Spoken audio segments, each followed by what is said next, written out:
Welcome to Get Your Spirit in Shape, United Methodist Communications and UMC.org's podcast to help us keep our souls as healthy as our bodies. I'm Joy Avino.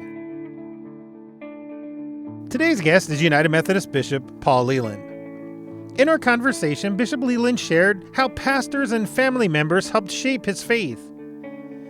He told me about how he studied to be a pastoral counselor, but one day in prayer had an immediate awareness that he was in the wrong place. He also talked about his love of a classic board game and a classic, although not classical, musical instrument that he plays. Meet Bishop Paul Leeland. I'm on the phone today with Bishop Paul Leeland, the resident bishop of Western North Carolina Conference. Bishop Leeland, welcome to Get Your Spirit in Shape. Thank you. Tell me about Washington, D.C. What was it like growing up there? Well, when I was growing up, I had a very good experience in Washington, D.C. I was in the southeast section. My church was in Lincoln Park. It's at Lincoln Park United Methodist Church. I was married there and had a wonderful experience in that congregation. Looking back now, I can see what an impact it had in terms of shaping my thinking about what a vital congregation would look like. Was going to church something that your family did all the time, or do you remember beginning to go to church? My family went to church every Sunday. Actually, when I say my family, that consisted of my grandparents and my great-grandmother who raised my sisters and myself. So that's the only family that I ever knew. Oh, okay. My grandmother and great-grandmother stepped into the gap. That's the way I think about it, to keep my sisters and myself together so that we didn't have to be separated. And they were Methodists, and my great-grandmother's parents and grandparents were Methodists, so we were steeped into the Methodist tradition early on. I guess so. Other than your grandparents and great-grandparents, who were some of the early influencers of your faith? Well, it would be the two pastors that served that congregation. During the time that I remember going to church, we only had two ministers that served that congregation, Charles Niner and Thomas Sunderland, both of whom are deceased now. They were members of the Baltimore-Washington Conference. They had a lot to do with the early stages of my faith. Yeah, is there anything in particular you remember about them? Well, with Reverend Niner, it was always confirmation class, but with Reverend Sunderland, it was just developing a personal relationship with me and providing opportunities for different levels or areas of service within the life of the church. So he found lots of ways to involve me, and I had a wonderful friendship with him. I admired him and respected him, and so that did leave an impact on me.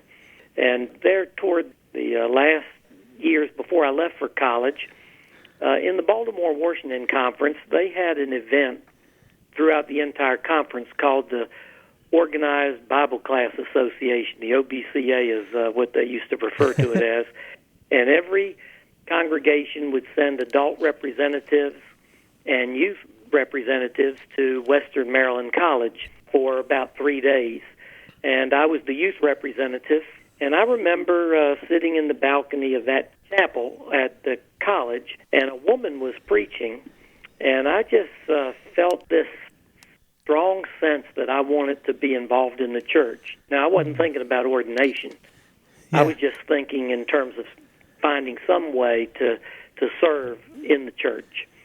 And as I left for college and met student pastors, some of whom were much older than I was, but had come back to college, that were trying to finish their education and served small congregations. I was introduced to people in eastern North Carolina that guided me toward taking a student appointment while I was trying to finish my education. And so that was the road that brought me into ministry. Did you ever consider another career? Well, in a way, I considered a different career than being a local pastor.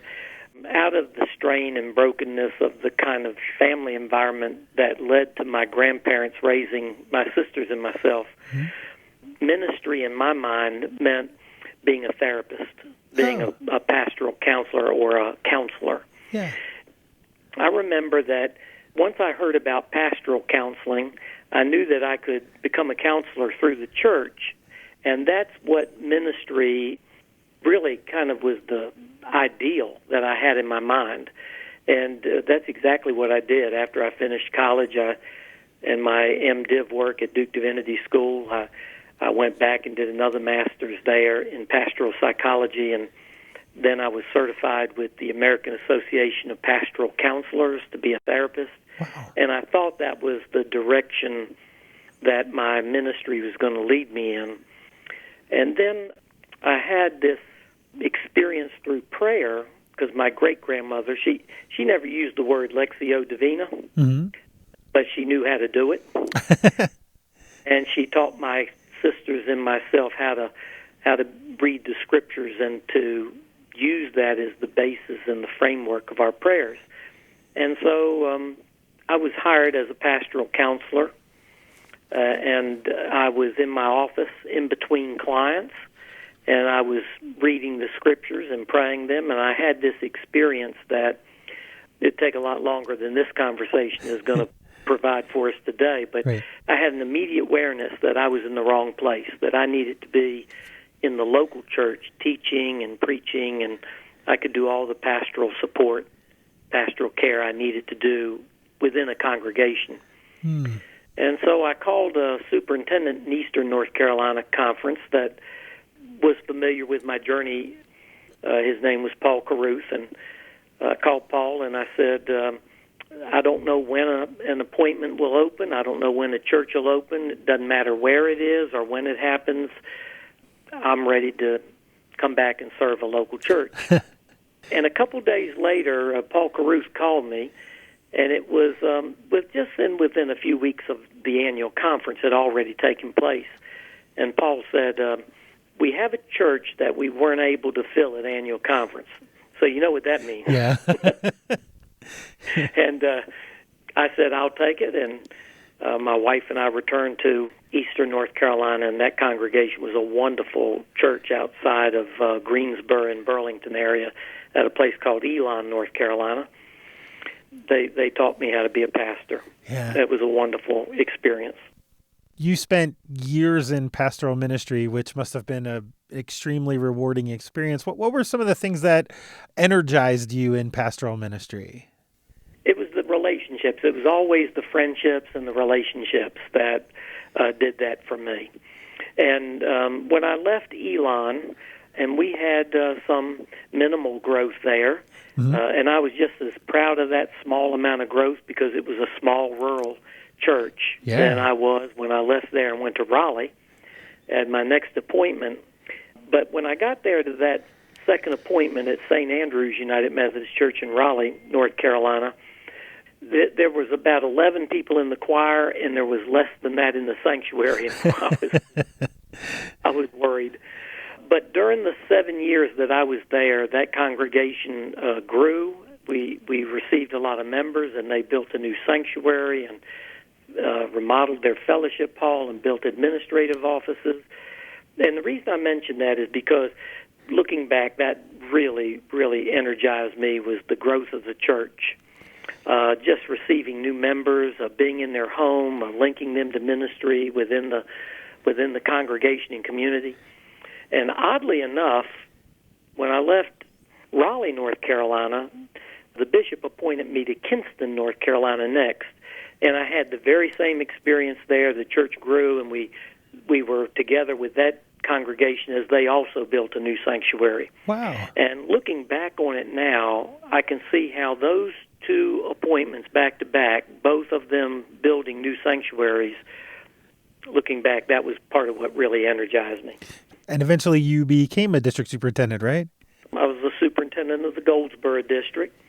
That was a wonderful experience.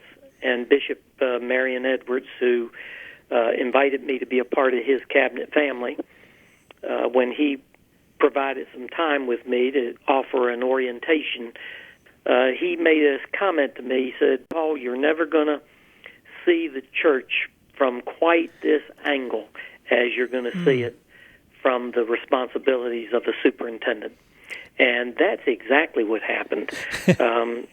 I saw preachers. I got an opportunity to be in their congregations and see their worship services and to see the vast differences with which clergy preached and taught and served, and it was a wonderful experience. I mean, everything has its ups and downs, including the role that I have now. Yeah. Everything has its ups and its downs, but for the most part, I've always enjoyed my appointments, including being a superintendent. Yeah.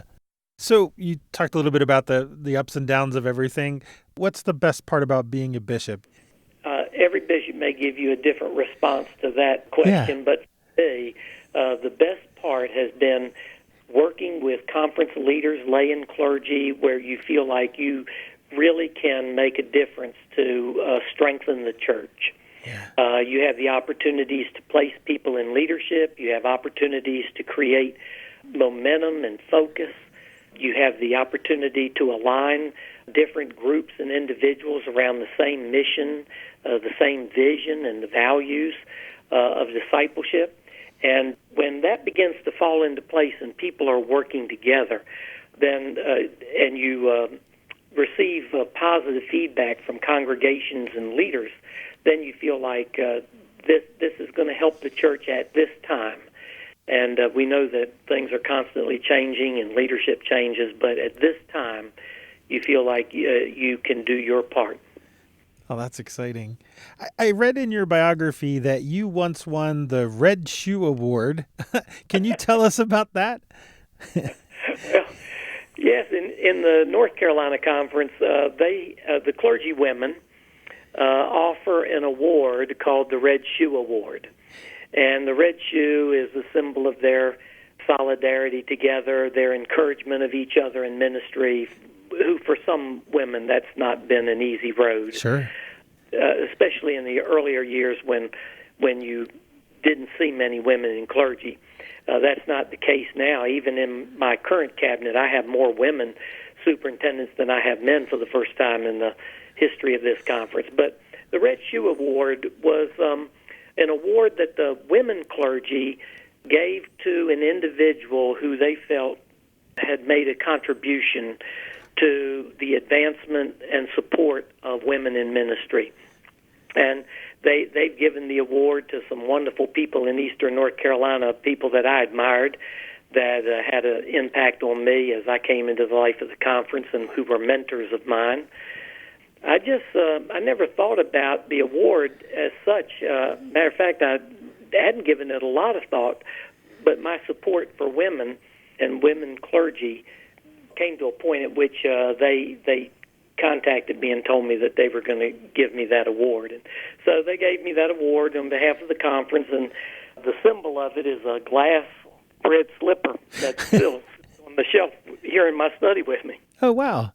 That's a nice reminder of that work that you were able to do. This may sound like an obvious question, but how do you see your experience in pastoral counseling at work in your life of ministry?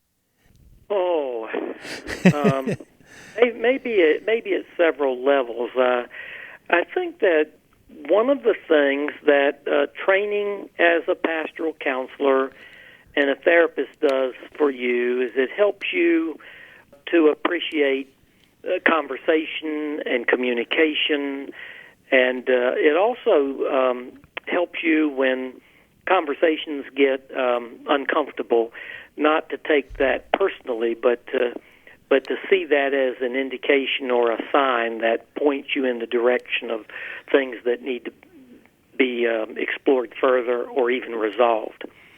So I think listening to people, finding compatibility, companionship, respect, trying to think through, being a thinking partner with others.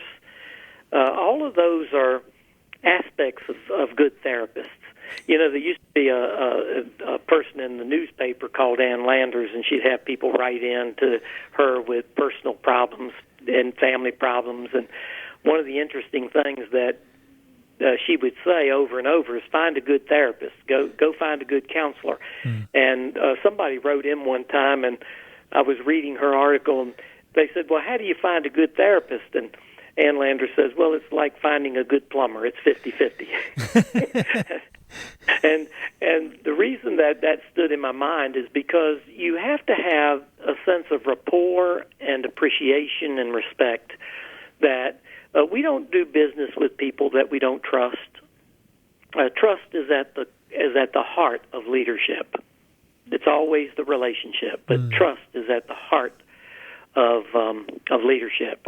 And we don't buy things from people we don't trust. We don't enter into business relationships with people we don't trust. And so the answer that comes to my mind, one of the impressions that come to my mind when you ask me that is, how did that part of my journey inform my work? Mm-hmm. I think it helped me to listen to people and to treat them with respect and to try to live into the gospel values that Paul said, be kind to one another, compassionate, and forgiving one another, even as Christ has forgiven us, not to be judgmental toward other people. And when you respect people, no matter what they're trying to think through or what they're trying to share with you, and they know that you care about them, they continue to allow you to be a part of their journey. Does that help? Yeah, wonderful. That was great. I know that being a bishop is a super time-consuming job, but when you have time for yourself and want to do something just for the fun of it, what are some things that you like to do? Music, reading, and the game of chess. Oh, wow. One of the things that very, very few people know about me in my current life is that while I was moving up through grade school and going off to college, I had 10 years of accordion lessons. So I still play the accordion. I still play music. As I entered into being a district superintendent and a bishop, I quit playing so much in public because I didn't want to be known as the accordion-playing bishop. Well, telling me that might not help that. I still have my accordion. I still play music. I love to read. I read everything. Yeah. Well, almost everything. The only thing I've never read has been romance novels, but I've read everything else, from mysteries and nonfiction and biographies to poetry. I mean, I read everything. Wow. And then, of course, I love chess. And when you have family members that play chess, and even though they're younger than you and they're better than you, you have to give a little bit of thought. It's a challenging, and I think it calls on some skills for strategic thinking. So I enjoy chess. One question that I ask every guest on Get Your Spirit in Shape is, how do you keep your spirit in shape? The first 10 years out of, really almost the first 20 years out of ministry, I never could quite get settled into what people that immerse themselves in spiritual formation would call a rule of life, a framework that becomes the guide you use to deepen the spiritual disciplines that bring us closer to God and make us aware of that intimacy with God. I tried lots of things, journaling. I would try different pamphlets and booklets that would be done, but I never could get into a routine. And then about 20 years ago, a rhythm started falling into place that I've been doing now close for 20 years. For me, that rhythm is that I'm an early riser and always have been. And so when I get up in the morning, I begin with that time of prayer and scripture, focus on a verse or two of one of the hymns that match the Christian season in the year. And I also include some of the classical writings of great saints and teachers of the church over the centuries. I create a space where they talk, people that work with leadership, for example, talk about getting off of the busy dance floor and up on the balcony where you can get the big picture. And that's what my spiritual time each morning does for me. It lets me find a place where the things that I have to do that are coming forward that I sometimes fret about or worry about or trying to think about the best way to approach, through prayer and scripture and hymns, I often find this sense of awareness and assurance of what I need to do. That's my time of getting distance and keeping myself balanced. because my perspective of the role that I'm in the life of the church is that there are a lot of people that pull at the bishop and a lot of groups that pull at the bishop, and you can hit the ground running from the time you get up to when you lay your head down. Mm-hmm. And you've got to have a way of balancing the spiritual depth in your life so that you have some objectivity and it keeps you humble. I could say a lot about humility, and I'm uncomfortable thinking about it in terms of my own life because I live like everybody else. But you've got to have a place where you listen to what God may be saying to you. And I could give you lots of examples of how that's continued to unfold from that time of prayer in the morning. So if I'm in a situation during the day and it becomes particularly stressful to me, the way that my mind works, suddenly this picture of this chair that I sit in early in the morning comes to my mind. and it's like, yes, Lord, that's the cue. You need to take this to the Lord in prayer. Like I can't wait to get back to my place of privacy in prayer to think through this and to get recentered. So it has a rhythm to it that I rarely deviate from, but that's been going on for close to 20 years in my life now also. Wow. So for the first 20 years, I'd say to clergy coming out of seminary, as you begin to work with a spiritual director, which I had one, if you begin to work with people that you admire that could guide you and become guides along the way of developing spiritual formation, the most important thing clergy can do is to become spiritual leaders, be immersed and bathed in Scripture, in prayer, in worship, in sacraments.